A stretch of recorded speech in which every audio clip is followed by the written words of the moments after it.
como un cuento que no terminaba. El futuro nos traicionaba, tanto tiempo sin creer. Creímos no creer en nada. Continuamos en Entre Nosotros y estamos en tiempos políticos. En brevedad, en pocos días, comienzan las primarias abiertas, simultáneas y obligatorias, 2013, otra nueva experiencia en el ámbito político. Y es que el ámbito político, no solamente en Argentina, sino en nuestra patria grande, en esta América del Sur, y hago referencia desde la Venezuela de Hugo Chávez, siguiendo por el Brasil del presidente Lula, continuando por Evo Morales en Bolivia, Correa en Ecuador y Kirchner en Argentina, están modelando, dando forma a esa nueva cosmovisión política del siglo XXI, ese sueño postergado por San Martín y Bolívar, y que ahora, en nuevos tiempos políticos con la juventud, se llevan estos procesos de cambio. Nos acompaña, y le estoy sumamente agradecido, a un representante de esta nueva generación de jóvenes políticos en todo este proyecto nacional y popular. Y me refiero a Gustavo Bolcar, integrante de la lista número 124 por el Frente para la Victoria. Bienvenido a nuestro programa, Gustavo. Muchísimas gracias por participar junto a nosotros. Buenas tardes, Jorge, y gracias a vos por el espacio. Muy bien, Gustavo. ¿Qué nos puedes decir con respecto a la participación, al compromiso de los jóvenes en esta nueva generación del siglo XXI en política? Bueno, la verdad es que la participación de los jóvenes en estos años, en estos momentos, digamos, de nuestra historia, es un nuevo fenómeno, ¿no? Porque en mucho tiempo, sobre todo después de los años de la dictadura, la participación de los jóvenes fue disminuyendo, fue en política, ¿no? Fue escasa, y fue relegada siempre a funciones secundarias dentro del ámbito o del escenario político. Y la verdad es que a partir del siglo XXI, después en nuestro país al menos, de la crisis del 2001, de la llegada de Néstor Kirchner en 2003, la juventud fue tomando de a poco otro protagonismo, porque desde el Estado mismo se le ha estado asignando otro lugar, ¿no es cierto? Justamente se le ha estado dando participación. Y en ese contexto es que los jóvenes comenzamos a tomar ese protagonismo, a hacerlo propio, a apropiarnos de ese protagonismo y, por supuesto, a protagonizar escenarios políticos, ya no desde un lugar secundario, sino desde la primera fila, como quien dice, ¿no? Correcto, Gustavo. Y es que justamente, estimada teleaudiencia, en todos estos procesos históricos de cambio, no se dan como quien da vuelta la hoja o la página de un libro. Hay un modelo antiguo que todavía queda en algunos resabios y uno nuevo que no logra imponerse. Y este periodo de transición entre uno y otro indudablemente genera tensiones. Y las tensiones se ven manifestadas en el ámbito de la política, de la cultura, de la filosofía, de la reflexión, de las ideas, en que se ve a los jóvenes con una carga de discriminación, de prejuicios y hasta con un estigma negativo hacia ellos, y cuando justamente son el presente y el futuro real y concreto de nuestros proyectos de país.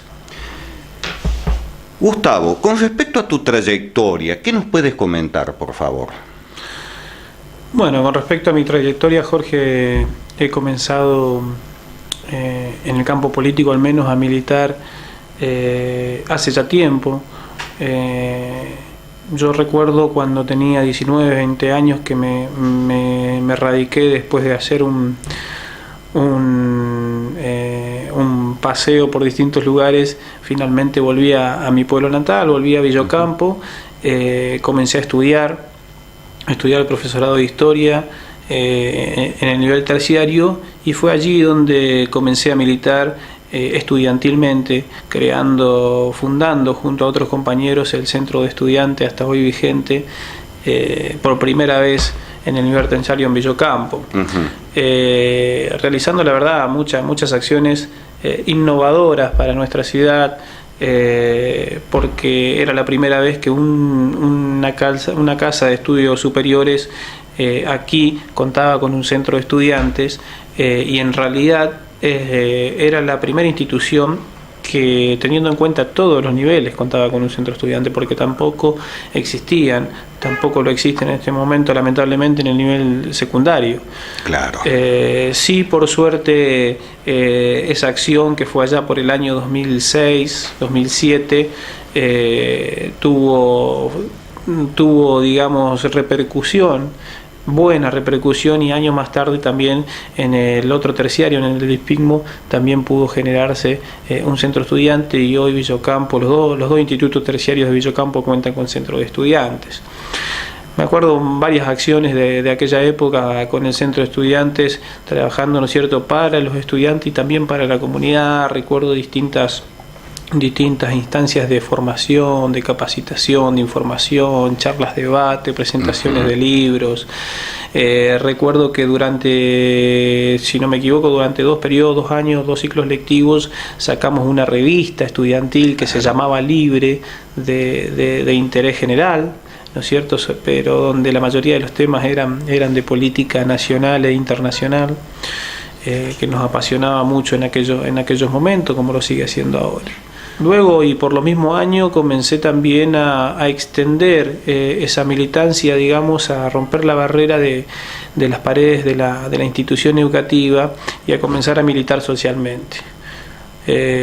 Fue también por el 2006 cuando creamos, junto con un grupo de amigos, de compañeros en realidad, primero 4 o 5, luego se incrementó, creamos el grupo de voluntariado juvenil, un grupo de voluntarios jóvenes con el cual comenzamos a trabajar socialmente, con actividades comunitarias, con actividades solidarias.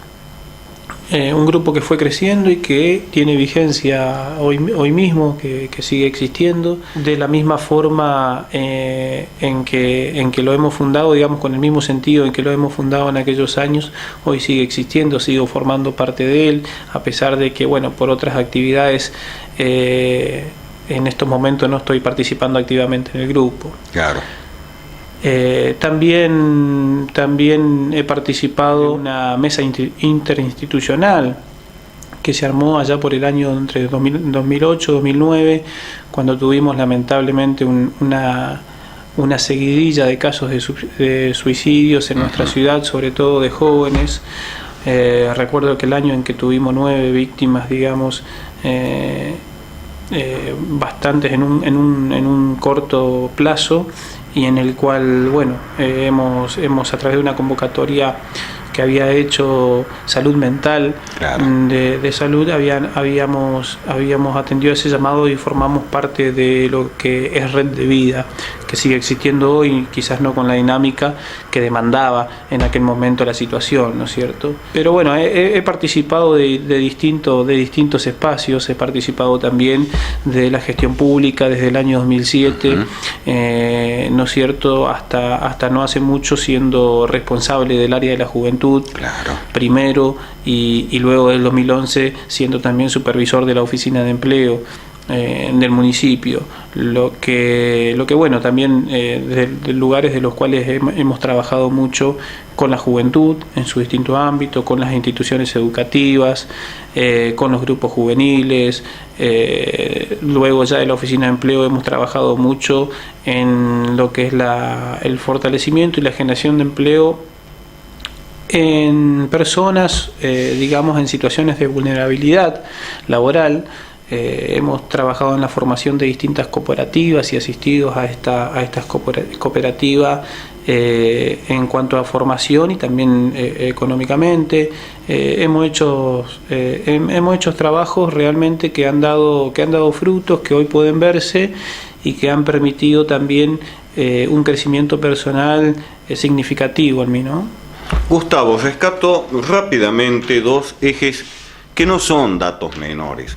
Justamente el primero de ellos nos habla de los denominados centros de estudiantes, esa denominada caja de resonancia de la actividad política, ese simbólicamente semillero donde todo lo que transcurrimos, la vida de un terciario, la vida universitaria, nos hemos ido formando, donde está el debate de las ideas, de las posturas, de los hechos concretos. Y a su vez mencionas la gestión pública, tu actividad, en el marco del respeto de las diferencias político-partidarias y donde aún así se llevan adelante proyectos comprometidos justamente con los jóvenes. La importancia de rescatar estos conceptos porque a su vez te aporta esa cuota de experiencia en el ejercicio de la función pública, aún con tus jóvenes años. A futuro, ¿qué ideas, qué proyectos quisieras llevar adelante ya en tu rol de concejal? Bueno, la verdad es que son muchas las carencias que vemos en el Concejo de Villocampo y particularmente en las que vemos, en las funciones que creemos debe cumplir un concejal. Uh-huh. Y en ese sentido nos proyectamos a tratar de cubrir esas carencias. Muchas veces el común de la gente no entiende la diferencia que existe entre el Consejo y el Ejecutivo, digamos, ¿no? A veces es bueno recalcar esta diferencia porque el Poder Legislativo no tiene, va a parecer un juego de palabras, pero no tiene la atribución o la posibilidad de ejecutar. Claro. Se limita sino a legislar lo que sí condiciona el accionar del Ejecutivo. Uh-huh. Entonces debe pensar esa proyección en ese sentido. Y respondiendo a la pregunta de que vos haces a cómo me proyecto específicamente como concejal, hay varias áreas que nos parece que deben atenderse en orden prioritaria. A ver, ¿cuáles son? Educación, por ejemplo, para la cual nosotros proyectamos en primer lugar 2 líneas de acción prioritarias. Una tiene que ver con la asistencia a los estudiantes o potenciales estudiantes, tratando de garantizar la igualdad de acceso a la educación. La igualdad de oportunidades. Exactamente. Hoy en día en Villocampo, Jorge, las posibilidades que tiene un joven, si está bien ubicado económicamente, es de elegir qué carrera estudiar, dónde hacerlo y viajar, ir a otra localidad a estudiar. Y discúlpame la interrupción, Gustavo, en la mayoría de los casos se forman en la universidad pública, no en la universidad privada, donde justamente todos aportamos al presupuesto de educación de la nación para que luego mantener las casas de altos estudios, donde justamente no todos tienen la oportunidad de acceder. Qué contrasentido, qué paradoja, Gustavo. Lamentablemente se puede ver con naturalidad el caso de un chico que nace en Rosario, a pocas cuadras de la Universidad Nacional de Rosario, y el caso de un chico que nace en un barrio de Villocampo, a 800 kilómetros de esta universidad, y por el solo hecho de nacer en lugares distintos de nuestro país, ya tienen lamentablemente distintas posibilidades de acceso. Sí. A una universidad y a alguna carrera que puede ser de gusto, como podría ser medicina, que se dicta en Rosario. Entonces hay que pensar en las formas de tratar de favorecer a la igualdad de oportunidades en este sentido, y si bien sabemos que lograr la igualdad de oportunidades en su totalidad es un anhelo, es algo casi imposible, sí se puede trabajar para que la distancia que existe hoy entre la situación real y esa situación de igualdad de oportunidades se achique. Exacto. En ese sentido, una propuesta concreta que nosotros queremos llevar al Consejo de Villocampo es un programa de becas de ayuda social para el estudiante. ¿En qué consiste justamente, Gustavo? Bien, este programa prevé destinar un porcentaje del presupuesto anual del municipio, que actualmente ronda los 34 millones de pesos, destinarlo exclusivamente a un programa de becas, que esté regido por una normativa con un sistema de ponderación. ¿Qué es lo que hace el sistema de ponderación? Establece algunos parámetros a tener en cuenta en la situación de cada aspirante, para determinar la necesidad que tiene este aspirante de obtener esa ayuda económica.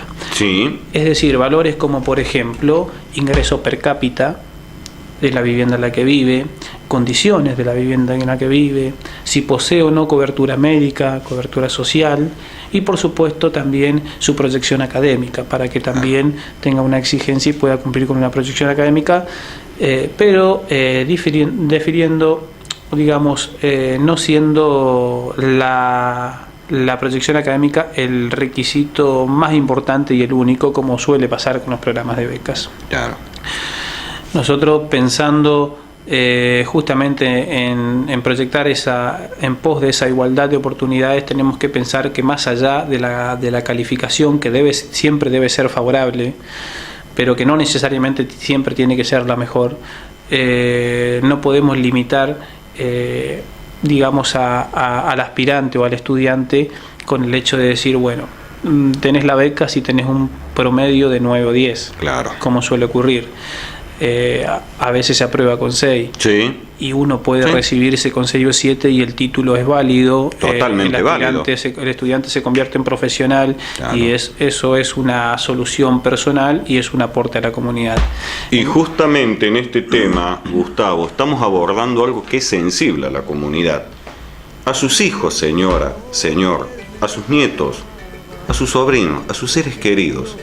Es el compromiso actual y a futuro de nuestros jóvenes para que vuelvan a incorporarse en el mercado laboral como profesionales y hacer crecer justamente nuestra región, Gustavo.